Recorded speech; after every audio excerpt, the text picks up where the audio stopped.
Helen চলে গেছে ট্রয়ে, আর সেই সাথে গ্রীসের আত্মসম্মানও। এটা কেবল এক নারীর পালানো নয়, এটা এক জাতির অপমান। স্পার্টার রাজা ম্যানিউলাস হেলেনের স্বামী গর্জে উঠলেন, হেলেনকে ফিরিয়ে দাও, নয়তো যুদ্ধ হবে। আর অন্য রাজারা মনে করল 10 বছর আগের সেই পুরনো শপথ। যখন গ্রীসের সমস্ত রাজারা হেলেনকে পাওয়ার প্রতিযোগিতায় নেমেছিল, তখন যে অদ্ভুত শর্তে সবাই একমত হয়েছিল, হেলেন যার তাকে রক্ষা করবে সবাই।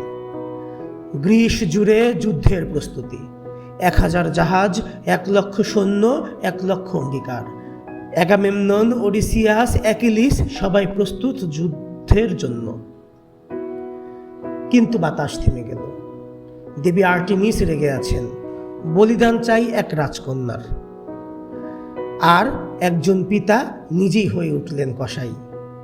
অবশেষে এক রাজা জিতে যায়, এক বাবা হেরে যায়। গ্রিক বীর আগামেমননের কন্যা আইফিজেনিয়ার রক্তে ভাসে জাহাজ। এবার শুরু হবে সেই যুদ্ধ, যা চলবে 10 বছর। এটাই ট্রয় যুদ্ধের শুরু।